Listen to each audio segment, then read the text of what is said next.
사도행전 총 28장으로 되어 있는데 딱 중간에 15장인데요.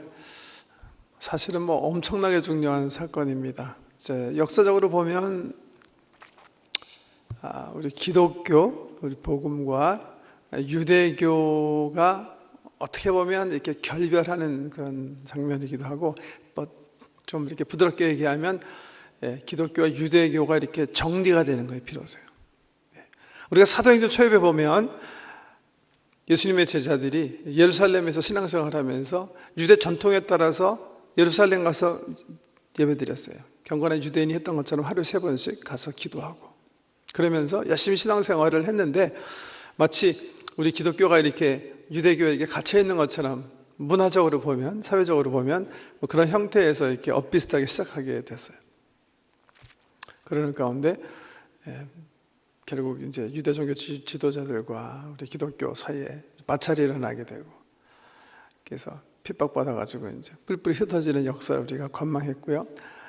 9장에 보면 교회를 핍박하던 사울이 예수 믿게 되는 놀라운 컨버전의 사건이 기록되어 있고, 10장에 보면 이방인 가운데 첫 번째 예수 믿는 고넬료라는 사람이 소개가 되어 있습니다. 복음이 이렇게 흘러가기 시작하는 거예요. 이방 사람들이 드디어 그리스도를 믿게 됐고, 또 11장 이후에 보면 안디옥 교회라는 게 등장했어요. 지난주에 우리가 13장 안디옥 교회 공부했는데, 안디옥 교회 중심으로 많은 히랍 사람들이 예수를 믿게 됐어요. 그래서 비로소 공식적으로는 고넬료 통해서 이방인들에게 복음의 문이 열렸지만, 실제로 이방인들이 많지 않았는데 팔레스타인 땅 북쪽에 있는 안디옥이라는 지역에서 비로소 이 코스모폴리탄 도시에서 다민족이 함께 얽혀 사는 그 도시의 교회 하나가 헬라 사람들을 전도하게 됨에 따라 비로소 이방인들이 복음을 듣게 된 거예요. 그 이방인들과 유대인들과 같이 생활하면서 당연히 일련의 문제가 일어났을 거예요. 왜? 그 당시 유대인 크리스찬들은 지금 메시아닉 주, 우리가 올해 초에 메시아닉 주도 한번 예배드렸잖아요. 그분들은 지금도 뭐예요? 우리가 아는 대로 안식일 날 예배드려요. 율법 다 지켜요. 또 계절은 계절대로 또 다 따라 지켜요. 그 위에 이렇게 복음만 이렇게 얹혀놓은 것 같아요. 겉모습, 유태인들이 보면 굉장히 유대인 같은 그런 모든 전통을 다 가지고 있으면서, 물론 모든 절기의 의미들은 복음적으로 해석하겠지만 유대인처럼 모든 절기, 모든 일들을 다 하면서 또 율법 다 지키면서 그렇게 생활하잖아요. 아마 우리 초대교회가 그렇게 생활했던 것 같아요. 그리고 맨 처음에 이방인들이 이렇게 들어왔을 때는 그냥 조금 어정쩡한 자세에서 그냥 한 가족으로 받아들였던 것 같아요. 근데 이 문제가 처음 불거지기 시작한 게 이 안디옥 교회였어요. 안디옥 교회에서 어떻게 일이 벌어졌는가? 15절 1절 보시면 보세요. 어떤 사람들이 유대로부터 내려와서 형제들을 가르치되 너희가 모세의 법대로 할례를 받지 아니하면 능히 구원을 받지 못하리라 하니. 그 사람들은 어떻게 생각했어요? 너희가 예수 믿어서 하나님의 자녀가 됐다면 우리 이스라엘 백성처럼 할례를 받아야 된다. 그래야 모든 게 이제 완성되는 거다. 그렇게 주장을 했다는 거예요. 지금 우리 복음의 관점에서, 우리 로마서나 갈라디아서나 등등 이 바울이 그냥 아주 강력하게 율법과 복음의 관계를 정리해주는 그런 성경 말씀을 통해서 복음과 율법의 어떤 관계인 것을 잘 아는 때에 살고 있지만, 아직 이 때만 해도 성경이 쓰여진 때가 아니에요. 사실 성경은 한 권도 사도행전 15장이 주후 한 49년경이니까 보통 데살로니가 전서가 성경의 첫 번째 성경이라고, 신약 성경 중에 제일 처음 쓰여진 것이다, 그렇게 보면 그게 한 51년쯤 되거든요. 근데 신약의 마가복음이든지 데살로니가 전후든지 하나도 쓰여지지 않는 상태예요. 아직은 이 유대교와 기독교가 이렇게 좀 어느 정도 이렇게 혼돈되어 있는 그런 상황에서 바울 서신은 아직도 하나도 쓰여지지 않는 그 상황인데요. 우리의 관점에서 보면 우리가 예수 믿으면 할례 받아야 되나? 물론 아니죠. 근데 유대인들한테는 이건 보통의 문제가 아니었어요. 그러니까 어떤 유대인들은 당연히 할례 받아야 된다. 이분들이 그렇다고요. 이제 보세요. 유대인들의 입장에서 이렇게 놓고 생각해 보면 이분들이 모든 율법을 다 지켜야 된다 그러지 않았을지도 몰라요. 다른 어떤 것보다도 할례는 받아야 된다 그래야 될 가능성이 많았던 것 같아요. 할례가 있다는 거 보니까. 왜 그랬을까요? 할례가 뭐예요? 여러분, 이분들이요, 이방인들에게 지금 복음 전하는 거 반대하는 거예요? 그거 아니에요. 이방인들이 예수님 통해서 우리와 한 공동체 이루는 거 반대하는 거 그거 아니에요. 한 공동체 이루는 거 좋다. 우리가 이제 새로운 시대고 새로운 교회다. 그렇지만 새로운 멤버가 되기 위해서는 너희가 할례를 받아야 된다 이렇게 주장했다는 거거든요. 할례가 뭐기 때문에? 할례가 뭐죠? 이게 굉장히 중요한 상징이거든요. 언약의 상징이거든요. 하나님 은혜의 상징이거든요. 너는 내 백성, 나는 너의 하나님 하는 그 언약의 하나님과의 특별한 관계의 상징으로 하나님께서 제정하신 거거든요. 그러니까 이스라엘 사람들이 당연히 그렇게 생각했을지도 몰라요.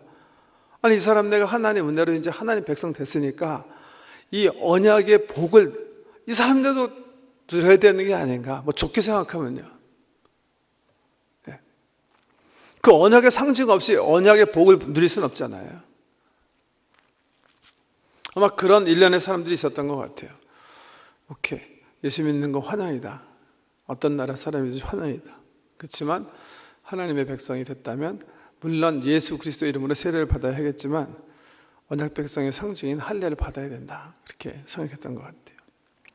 네, 그 의견에 대해서 반대하는 사람이 있었어요. 이게 누구예요?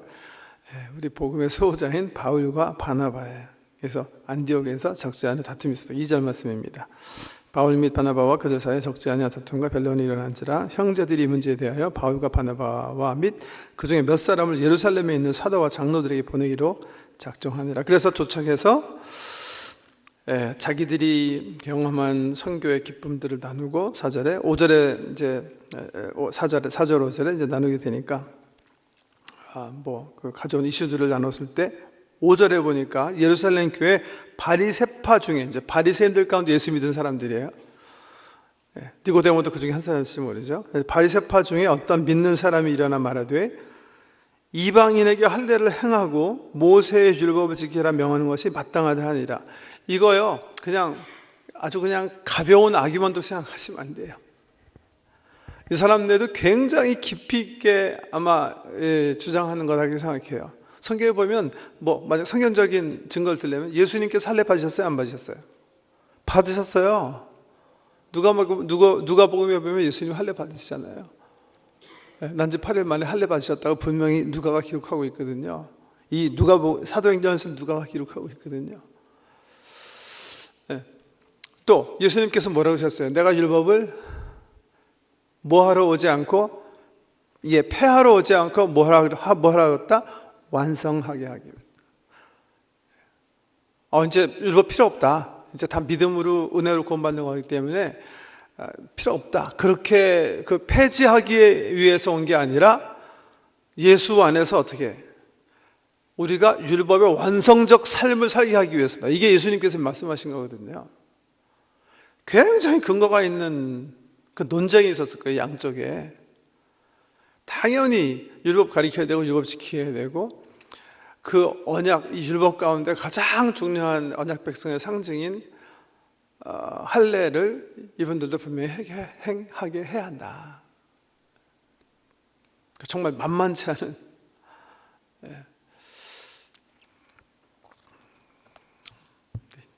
6절 이하부터는 이런 엄청나게 큰 문제죠. 사실 이 엄청나게 큰 신학적인 문제, 복음과 율법의 문제를 이 교회가 어떻게 잘 은혜롭게 풀어간다를 보여주는 거예요.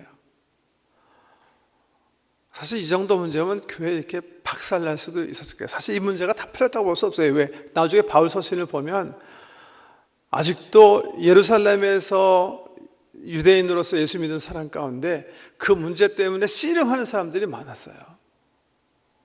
특별히 갈라디아서 같은 데 보면 바울이 얘기하잖아요.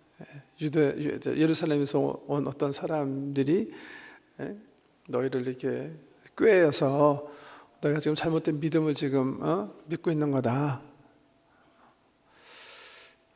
내가 너에게 전한 복음 외에 다른 복음을 전하는 자는 저주를 받을 자다. 막 그러면서 막 바울이 막 열내잖아요.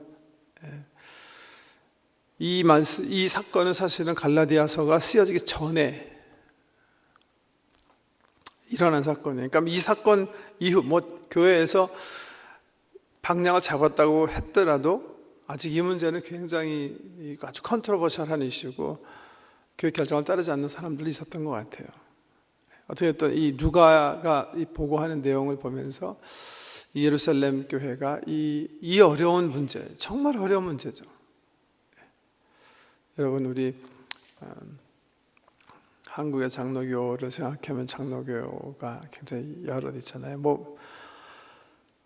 우리가 크게 아는 것만 해도 기독교 장로회, 예수교 장로회. 그러니까 전 참 난감한 게 이 케네디안이랑 얘기할 때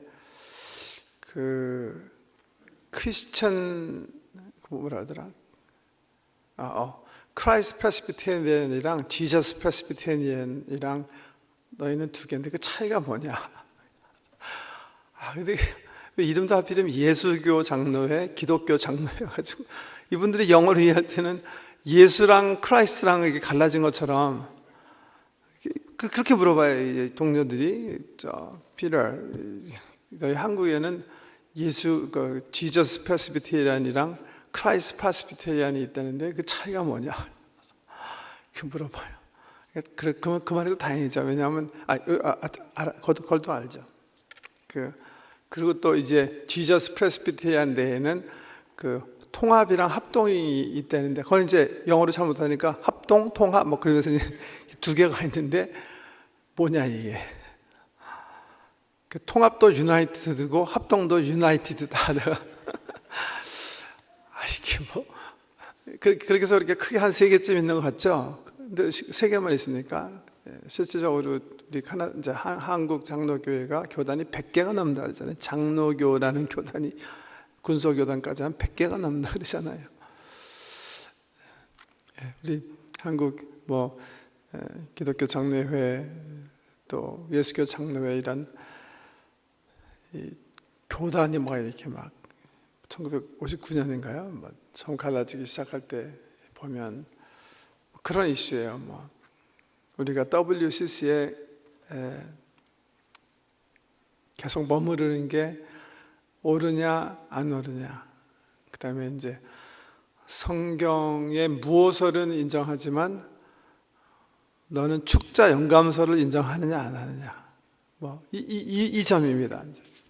무오설과 축자 영감설이 어떻게 다른지 잘 모르겠습니다만은 이거 가지고서 이제 얘기하다 안 되니까 고무신 던지고 너는 예수 믿는 사람 아니야. 너랑 같이 성찬할 수 없어. 그리고 뛰쳐나가고 하면서 이제 교단이 이렇게 지금 같은 장로교 내에도 많은데 정말 꼭 그랬어야 되나 하는 그런 감회들을 이런 어떻게 보면 어떤 사람들이 이렇게 표현해요. First Ecumenical Council of the Church. 의견이 다른 사람끼리 모여서 어떻게 쓰는지 성령 안에서 교회 하나님 성령의 울타리 안에서 주의 뜻을 이렇게 분별하려고 이렇게 하는 그런 모습입니다. 어떻게 했는지 한번 살펴보겠습니다. 6절 이하에 나와 있는데 맨 처음에 일어난 게 누구예요? 수제자죠. 그 당시 예루살렘의 리더라고 할 수 있는 베드로가 일어나서 얘기합니다. 많은 변론이 있은 후에 베드로가 일어나 말하되 형제들아 너희도 알거니와 하나님이 이방인들로 내 입에서 복음의 말씀을 들어 믿게 하시려고 오래전부터 너희 가운데서 나를 택하시고 또 마음을 아시는 하나님이 우리에게와 같이 그들에게도 성령을 주어 증언하시고 믿음으로 그들의 마음을 깨끗하게 하사 그들이나 우리나 차별하지 아니하셨느니라. 그런데 지금 너희가 어찌하여 하나님을 시험하여 우리 조상과 우리도 능히 매지 못하던 멍에를 제자들의 목에 두려느냐. 그러나 우리는 그들이 우리와 동일하게 주 예수의 은혜로 구원받는 줄을 믿노라 하니라. 여러분 좀 이제 사도행전 관점에서 좀 이게 노트해야 되는 게 이게 베드로의 마지막 등장이에요. 그 다음부터는 정말 이제 바울의 이야기예요.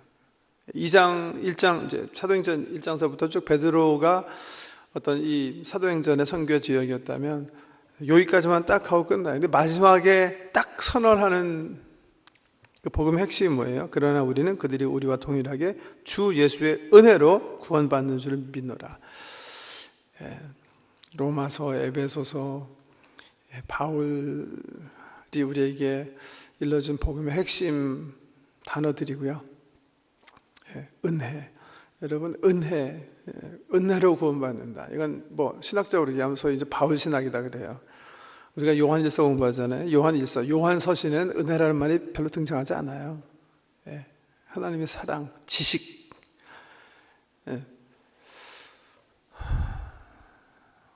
영생은 이것이니 하나님과 그가 보내신 예수를 아는 것이라. 영원한 생명은 예수와 교제하는 것이다. 예수 아는 것이다. 이게 요한이 이해한 복음이라면, 바울이 이해한 복음은 은혜를 통한 구원을 이제 요약할 수가 있는데요. 그만큼 사실은 이렇게 뭐 조금 이렇게 분리해서 생각해보면 이제 바울이 이해한 어떤 복음의 측면, 핵심, 또 요한 사도가 이해한 그 복음의 핵심과 측면, 이런 것들이 조금씩 이제 각도를 달리한, 뭐 결국 같은 걸 얘기하지만요, 얘기한다고 볼 수 있는데, 어떻게든 이 베드로의 마지막 등장에 이 바울 서신을 그냥 바울의 신학을 그냥 요점으로 그냥 이렇게 딱 선포하고 맺는 것은 또 이제 좀 특별히 의미가 있는 그런 말씀이다 이렇게 생각이 됩니다. 어떻게든 베드로가요, 처음 일어나서 예루살렘의 가장 중요한 리더인데 일어나서 뭐를 근거로 해서 얘기하죠? 이 사람은 자기 경험이에요. 성령께서, 그러니까 이제 사도행전 10장에 고넬료에게 보내심을 받았을 때 경험한 그 이야기를 근거로 하는 거예요. 처음에는 뭐라고 얘기하죠? 자기 어토리티에 대해서 얘기하죠. 하나님께서 나를 교회 수장으로 세웠다는 얘기 일단 하는 거예요. 세우셔서 하신 일 가운데 이방인들에게 복음을 증거하는 일을 하겠다, 그렇게 얘기하고 그 일을 성령께서 하신 것을 얘기합니다.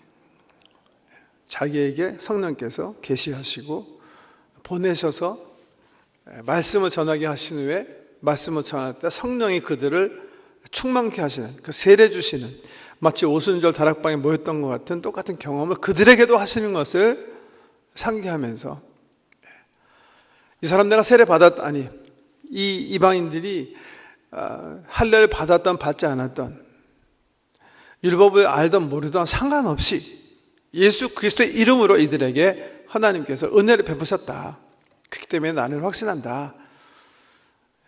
율법이 이들에게 필요한 게 아니라 우리 모든 사람들은 예수 그리스도를 믿는 그 믿음을 통해서 하나님의 은혜를 쫓아 구원받는 것을 내가 안다. 자기에게 나타난 성령님, 계시하신 말씀, 자기의 경험, 성령의 역사하심을 본 그런 여러 가지 경험과 증거들을 토대로 해서 이 복음을 얘기하는 거예요. 그 다음에 일어난 게 12절에 보면 바나바와 바울이에요.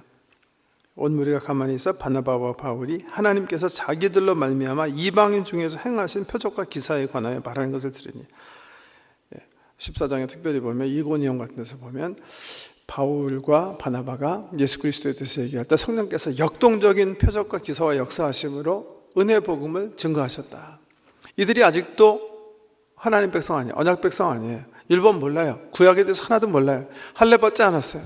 그럼에도 불구하고 성령님께서 은혜로 이들을 하나님 백성으로 삼으셨다. 그거에 대한 베드로의 말이 있은 다음에 바울과 바나바가 똑같이 그 말을 증거하는 거예요. 세 번째로 한 사람은 야고보, 보통 이제 주의 동생 야고보다 그렇게 얘기해요. 왜 베드로, 야고보, 요한 세 제자를 하나님께서 주님께서 가장 아끼셨는데 야고보는 이미 순교했어요. 그 야고보는 말을 마침에 야고보가 이제 바울 서신에 보면 이 야고보를 가리켜서 이제 기둥같이 여기는 야고보, 그러면서 이제 예수 그리스도의 동생인 것을 밝히기 때문에 주로 이제 13장의 이 야고보는 예수님의 하프 브라더라고 볼 수 있죠. 예수님은 성령을 잉태하셨으니까 요셉과 마리아 사이에서 난 야고보다 이렇게 생각하는데요. 말을 마치며 야고보가 대답하여 이르되 형제들아 내 말을 들으라. 하나님이 처음으로 이방인 중에서 자기 이름을 위할 백성을 취하시려고 그들을 돌보신 것을 시므온이 말하였으니 선지자들의 말씀이 이와 일치하도다 기록된 바 이후에 내가 돌아와서 다윗의 무너진 장막을 다시 지으며 또 그 허물어진 것을 다시 지어 일으키리니 이는 그 남은 사람들과 내 이름으로 일컬음을 받는 모든 이방인들로 주를 찾게 하려 함이라 하셨으니 즉 예로부터 이것을 알게 하시는 주의 말씀이라 함과 같으니라. 얼핏 보면 왜 이게 뭐 꼭 이 아모스 말씀인데 이 말씀이 왜 이 할례받지 않는 어떤 그 말씀의 근거가 되는지 모르겠는데 아모스 읽어보면 이방인들에게 최소한도 뭐 할례를 행해라 그런 말은 없는 건 사실이에요. 어쨌든 야고보가 일어나서 구약의 말씀을 인용하면서 결론을 내립니다. 그러면서 19절에 그러므로 내 의견에는 이방인 중에서 하나님께로 돌아오는 자들을 괴롭게 하지 말고 다만 우상의 더러운 것과 음행과 목매어 죽인 것과 피를 멀리하라고 편지하는 것이 옳으니 이는 예로부터 각성에서 모세를 전하는 자가 있어 안식일마다 회당에서 그 글을 읽음이라 하더라. 20절 말씀을 왜 야고보가 이렇게 얘기했을까? 왜 이 우상의 더러운 거, 음행과 목매어 죽인 거, 피를 멀리하라고 하는 것은 하지 말아야 된다 그렇게 얘기했을까? 이것도 뭐 신학자들 굉장히 뭐 연구 대상이 되는데요. 레위기서 18, 19장에 보면 하나님 말씀 가운데 유대인들에게 명령하시기를 너희와 함께하는 거류인이라도 피 먹는 것을 삼가하게 해라. 아니면 내가 그들을 치리라. 왜? 피 속에 생명이 있기 때문에 그렇다. 뭐 이런 말씀을 근거로 해서 그러지 않았을까? 그러니까 레위기 18, 19장에 보면 이방인들이 최소한도 이 유대인과 함께 머물기 위해서 지켜야 하는 가장 기본적인 해야 할 일들이 있어요. 그런 것들이 바로 이거예요. 그러니까 야고보 생각하기에는 그런 최소한의 율법, 그러니까 이 율법 백성과 함께하기 위해서 이방 사람들이 지키라고 구약에서 명시한 가장 미니멈 리퀘어먼트만 하게 하는 게 옳겠다. 그렇게 얘기했다는 거예요. 그래서 이 말씀 어떻게 보면 아직 이 초대교회가 지금 현대교회처럼 이렇게 완전히 이렇게 유대인과 이방인의 차별이 없는 그 시대에 살았다기보다는 유대인으로 이루어진 공동체에 어떻게 하면 이방인들을 이렇게 함께 식탁에 참여할 수 있게 할까 하는 어떤 그런 관점에서 아직 머무는 상태다. 그렇게도 볼 수 있다. 이렇게들 판단을 하는 거죠. 야고보의 이 말은 유대인 공동체 내에 이방인들을 한 가족 식구로 받게 하기 위해서 할례는 필요 없고 다른 율법은 필요 없고 구약에 명시한 대로 율법이 명하는 가장 미니멈 리퀘어먼트만 하게 하면 충분할 것 같다. 이렇게 결론을 내리는데 이 결론을 듣고 모든 교회가 옳다. 그 말이 옳겠다. 그렇게 합시다. 그래서 가결하고 22절 이하에 보면 이제 안디옥 교회의 분쟁을 이제 종식시키기 위해서 두 증인을 채택해서 바울과 바나바를 함께 보내서 예루살렘 교회 어서리티로 그 교회의 모든 분쟁을 이렇게 정리하는 모습을 볼 수 있습니다. 그 마지막 말이 28절인데 한번 먼저 보죠. 27절부터 그리하여 유다와 실레를 보내니 그들도 이 일을 말로 전하리라. 성령과 우리는 이 요긴한 것들 외에 아무 짐도 너에게 지우지 아니하는 것이 옳을 줄 알았노니 우상의 제물과 피와 목매어 죽인 것과 음행은 멀리할지니라. 예 스스로 성가면 잘 되리라. 평안함을 원하노라 하였더라. 바나바 실라와 유다를 함께 보내면서 야고보가 결론 내린 내용을 중심으로 할례와 율법의 의무로부터 해방시켜주고요. 이런 베이직한 리퀘어먼트만 좀 지켜줄 것을 요구하면서 이제 교회 어떤 분쟁의 마침표를 찍는 그런 모습을 볼 수가 있습니다.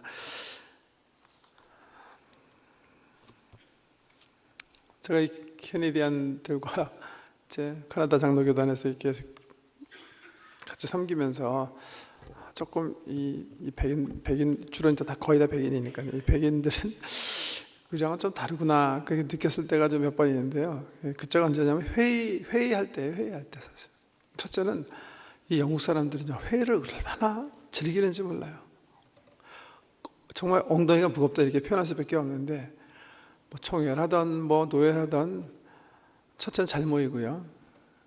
두 번째는 세워라 대워라.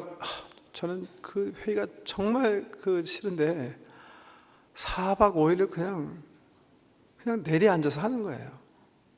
참 영국 사람 이 콰이어강의 다리라는 아주 유명한 클래식 영화 보면 영국 사람들이 어떤 사람이라는 것을 알 수가 있는데 또 회의록도 얼마나 잘 적는지 몰라요.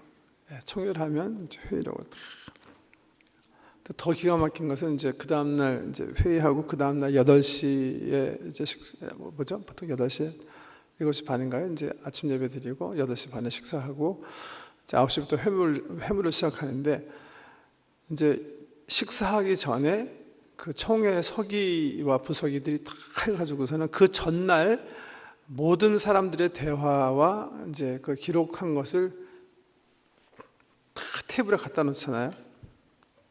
저는 그 전날도 지겨웠으니까 보기도 싫은데 그걸 또 다 갖다 읽어요. 뭐 철자법 틀린 거 없나 다 보고 치고.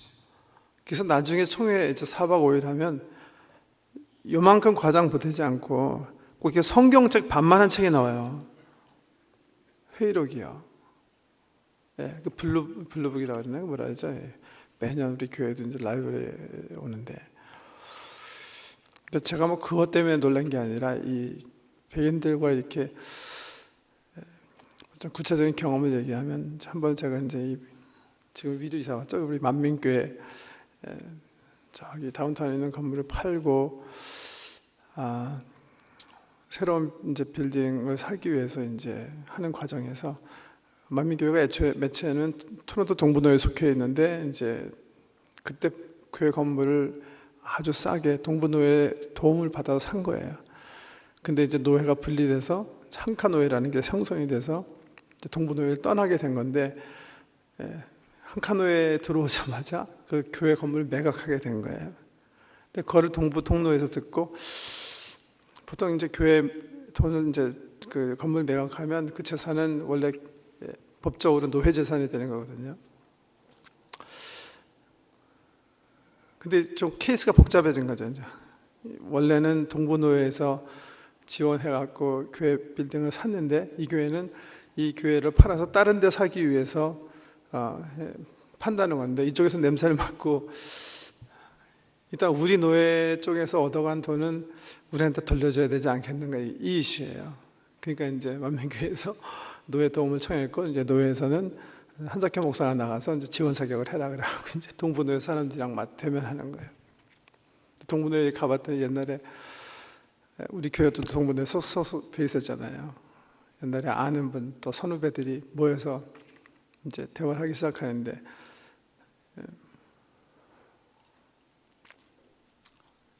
세상 말로 하면 제 약을 바짝바짝 올리는 거죠. 그리고 제가 드디어 폭발하게 된 거예요. 제가 이제 마지막에 하지 말아야 할 말을 막 흥분해가지고 이거는 레이시즘이다. 너희 인종차별주의라고 생각하지 않느냐. 이런 말 함부로 하면 내가 정말 싫어하거든요. 그러면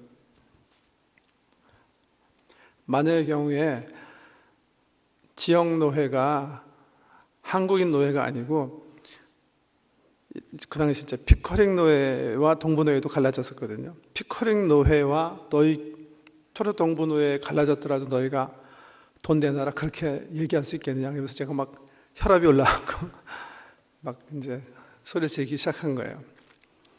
그때 그쪽 노회에서는 소위 이제 우리가 이제 토론토 동노회는 이거 별말 다 하는데 바티칸 노회다 그래가지고 제일 그 교단에 그 정말 이렇게 꾼들이 계신 텐데요. 어떻게 보면 저를 이제 갖고 노는 거죠. 이제 노숙하는 사람들이 약도 올렸다가 달래기도 했다가 그러다가 이제 브레이크 타임이 됐어요. 브레이크 타임. 근데 우리 교단에 이제 총회장에 있는 모리슨 목사님 같은 분이 나는 이제 그 김규호 목사님이랑 씩씩거리면서 내가 이제 김규호 목사님 막 설명해서 무슨 일이 어떻게 벌어지겠냐 막 설명하면서 이제 싸움하다가 이제 휴식을 취하는데 모리스가 오더니 뭐 나한테 하이 피라 그러더니 뭐 하우저 티사 뭐내 써니 어떻고. 근데 저는 기억질이 나서 쳐다보기 싫은 거야. 네가 언제부터 네가 내 친구라면 어떻게 감히 내가 지금 얘기하는데 그렇게 딴지 걸고 반대를 하고서 무슨 뭐 와이프 같다고 애가 같다고 막 신경질하고 이 사람은 전혀 아랑곳하지 않고 제가 그걸 경험하면서 제 스스로가 그렇지 그게 아니지 저를 막 달래면서 왜냐하면 제가 이 백인들 이 캐네디언들이 경험한 바가 바로 그거예요. 근데 이 사람은 그런 것 같아요. 정말 이렇게 아무리 친한 친구라도 회의는 회의예요. 반대할 거 다 하고 싸울 거 다 하고 절대 뭐 물러서는 법 없어요. 근데 다른 게 있으면 점심시간에는 또 같이 점심 먹어요. 근데 우리는 안 먹는다는 거죠. 절대로 같이 안 먹죠. 더럽고 기억질 나니까. 우리 굉장히 감정적으로 이렇게 좀 한이 많아서 그런지 모르겠는데 누가 뭘 반대하다든가 뭐 비판을 한다든가 그러면 참지 못하는 모욕이다 배반이다 뭐 이쪽으로 가는데 제가 이렇게 여러 번에 걸쳐서 이분들 이렇게 얘기하는 거 보면 굉장히 이렇게 좀 객관적으로 이성적으로 이렇게 어떻게 보면 굉장히 차갑게도 느껴지지만 한 의견으로 가기 위해서 참 제가 우리 교단 그 노예에서 같이 활동하면서 참 은혜롭게 봤던 것 중에 이런 것들이 있어요. 그게 뭐 세계 회의법에 있는지 잘 모르겠는데 노예에서 어떤 한 안건을 놓고 막 의논을 해요. 그 열띤 공방전이 벌어져 갖고 예를 들면 6대4로 한쪽이 이제 자기가 주장하는 말 통과시켰어요. 그때 보통 무슨 일이 일어나는지 아세요? 노예에서 지금 디피트된 이제 자기 의견을 통과 못 시킨 쪽에서 다시 재동의가 들어와요. 의장, 그 퀘스천을 다시 물어주십시오. 그런 그 퀘스천을 해요. 그 동의를 해요. 그러니까 2번 다시 한번 똑같은 의견을 물어달라. 그래갖고 의장이 다시 동의 자천 받아갖고 그럼 재선거를 허락하십니까? 재선거 허락해요. 그래갖고 다시 선거하잖아요. 그러면 6대4로 좀 아까는 갈라졌었는데 그 의견이 어떻게 돼요? 유나니머스하게 통과돼요. 나머지 40%도 나머지 60%의 의견을 존중하고 그게 하나님 뜻이라 생각하고 다 지지하는 거예요. 그러는 중에 나는 정말 신앙적 양심으로 그건 아니라고 생각한다. 그러면 디센트하게 돼 있어요. 일어나서 의장한테 나는 이런 이유로 찬성하지 못했습니다. 그래서 레코드하게 돼 있어요. 참 이 볼 때마다 참 질서 있고 참 좋다.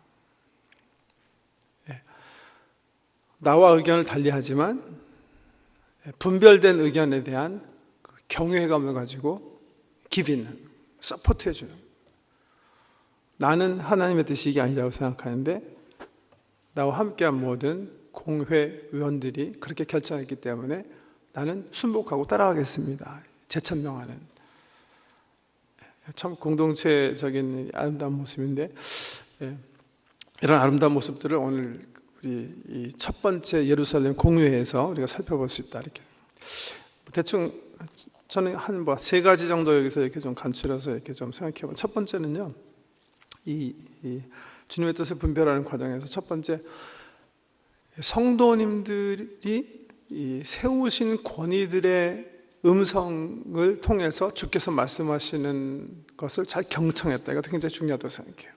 교회가 세운 리더들이 하는 말에 귀를 잘 기울였다. 성령님께서 세운 권위들을 통해서 말씀하신다고 믿고 베드로와 바울과 바나바 그리고 야고보가 하는 말을 잘 경청하는 거예요. 모든 사람이 얘기한 건 아닌 것 같아요.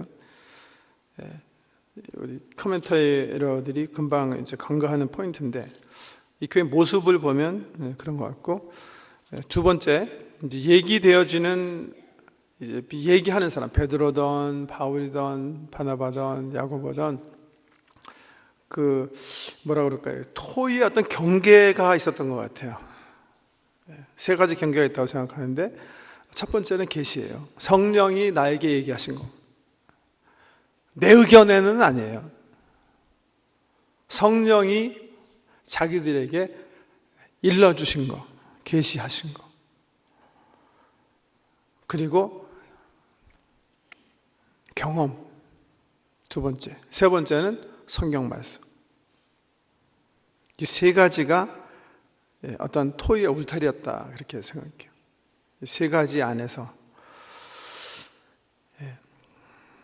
성령의 말씀하심, 성경 말씀, 그리고 그것을 실질적으로 이렇게 경험한 그 말씀과 은혜에 대한 그 경험, 이 세 개들을 이렇게 나누면서 주의 뜻을 잘 분별한 것 같고요. 세 번째 관찰해야 될 것은 이제 율법과 복음의 관계다, 이렇게 볼 수가 있는데, 최소한도 요 사도행전에서 누가가 이해한, 아니 요 예루살렘 공회가 이해한 어떤 율법과 복음의 관계는 이 율법을 다 버리는 건 아니고요. 어떤 아까도 말씀드린 것처럼 율법의 어떤 최저 의무를 지키면서 유대인 크리스찬과 이방인 크리스찬이 하나 되는 거. 그러니까 이 바울을 정말 잘못 이해하면 율법 폐기론자라고 이렇게 잘못 이해할 수가 있는데, 우리 예수님께서 율법을 폐기하러 온 게 아니라 완성시키러 왔다는 거예요. 율법을 우리가 온전하게 지키기 위해서 다시 율법으로 돌아가는 거 아니에요. 성령을 쫓아 행하는 거죠. 하나님의 은혜로 성령을 쫓아 행하면 율법의 완성인 하나님에 대한 사랑, 또 한편으로는 형제에 대한 진실한 사랑이 우리 삶 속에서 반드시 열매 맺게 된다는 거예요.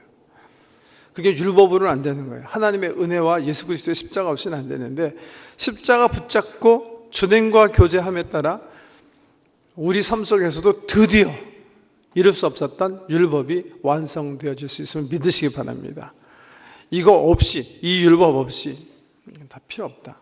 이게 바로 구원파예요. 이게 하나님의 법은 다 필요 없는 것이 아닙니다. 오히려 완성이 옳은 거죠. 완성. 그 완성을 율법적으로 성취하려고 할 때, 내 힘으로, 내 윤리적 덕으로 하려고 할 때 리갈리즘, 율법주의에 빠지는 거고요. 하나님의 은혜와 믿음을 통해서 성령의 도우심으로 하나님과의 교제 속에서, 삼위체 하나님과의 교제 속에서 이루어질 때, 그게 이제 복음주의가 되는 겁니다. 그런 부분들이 여기 말씀에 나타난 그런 일들이다, 그렇게 생각합니다. 어떻든 이 사도행전 15장, 이 사도행전이 이렇게 분기점이 되는 그런 데예요. 베드로는 이제 뒷전으로 나가고 바울이 등장하는 거고, 유대교와 우리 기독교가 어떻게 보면 이제 정말 분리되는 거예요. 구약과 신약의 관계를 이제 확실하게 하고, 이방인들의 세계 시대를 여는 아주 역사적인 차이고, 예루살렘 공회가 아주 은혜스럽게. 저는 그래서 이 장로교회가 다른 어떤 교회 형태보다 성서적이다. 저는 사도행전 15장의 근거예요. 물론 이제 우리 천주교회의 어떤 이제 감독주의를 채택한 감리교회나 다 하나님의 사람들이 하나님의 뜻, 교회를 향하신 하나님의 뜻을 분별하지만, 그 시스템 자체는, 우리 장로교회는 일단은 프레스비터스, 한 사람이 아니라 교회 리더가 공회를 구성해서 그 공회가 어토리티를 갖는 소위 의회주의거든요. 여기 보면 예루살렘 공회는 의회주의 형태의 어떤 교회다, 그렇게 볼 수가 있어요. 한 사람 혼자 이게 맞으니까 내 말대로 따라와,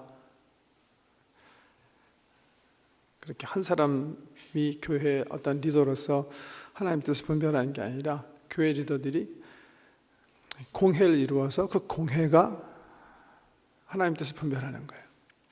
그래서 우리 캐나다 우리 장로교단에는 하나님의 뜻을 분별하는 4개의 코트가 있어요. 코트. 그 코트가 뭐예요?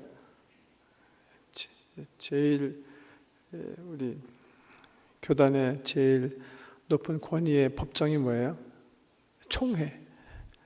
그 밑에는 대회, 그 다음에 노회, 그 다음에 당회.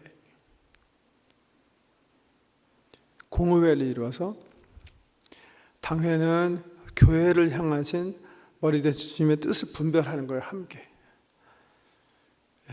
당회장은 담임 목사만 하는 거 아니에요. 부목사님도 노회에서 파송된 목사님들은 다 당회장 할 수 있는 거예요. 당회장은 회의 열렸을 때만 있는 사람이 당회장이에요. 당회장 이렇게 뭐 주보에 어떤 교회 보면 당회장도 제 생각엔 좀 잘못 쓴 거예요. 회장을 너무 좋아하시기 때문에 그렇게 쓰신 것 같은데, 우리 장로교회 회에는 총회건 노회건 회의 열렸을 때만 회장이 있는 거예요. 그 회장은 그 해 그 회장님 아니라도 딴 사람이 회장하면 그게 회장인 거예요. 그 회장은 회의를 주도하는 사람이지 그 회의에 하나님의 뜻을 전달하는 사람이 아니에요. 그 회의의 모든 구성원들이 성령님, 말씀과 성령을 통한 자기 경험, 그리고 성경에 기초해서 여기 예루살렘 공회처럼 우리 교회를 향하신 하나님의 뜻을 분별한 대로 말하는 거예요. 자기 의견을 얘기하는 데는 아니에요. 그래서 모든 공의원들이 함께 하나님의 뜻을 분별하게 되어 있는 게 이 congregationalism, 의회주의적, 의회 신본주의죠. 의회 민주주의가 아니라 의회 신본주의예요.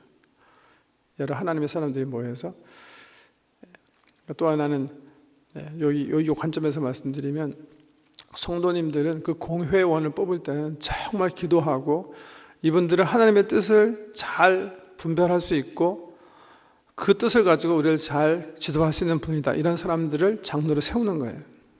세운 다음에는 그 공회를 믿으셔야 돼요. 여기 초대교회가 믿었다, 예루살렘 교회가 리더들을 믿고 그들을 통해서 하나님의 말씀을 경청했던 것처럼 잘 믿으셔야 돼요. 뽑으실 때는 잘 뽑으시고, 그게 바로 이제 의회 신본주의 형태를 가진 우리 장로교회 교회 시스템이다. 좀 아까 말씀드린 대로 제가 무슨 감리교단이나 천주교단의 어떤 정부 시스템을 비난하는 건 아니에요. 그분들도 물론 뭐 교황이 중요한 일을 발표하지만, 교회 이름으로 발표하지만 물론 추기경들 통해서 다 모든 의견을 종합하고 할 거라고 믿고요. 감독들도 마찬가지겠죠. 감리교회에서도 자기 혼자 나는 최고다 해가지고 성경 읽고 기도하면서 이거다 그렇게 얘기하지 않을 거예요. 교회 정부 형태상 그런 포맷을 취하는데, 우리 개혁주의는 철저하게 이제 신분 민주주의이다. 저는 개인적으로 굉장히 우리 장로교단의 하나님의 뜻을 분별하는 거, 또 영적 일을 치리하는 이런 시스템을 굉장히 좀 성서이고 옳다 이렇게 생각한다는 겁니다. 거기까지 이제 기도하고 마치겠습니다. 기도하십시오.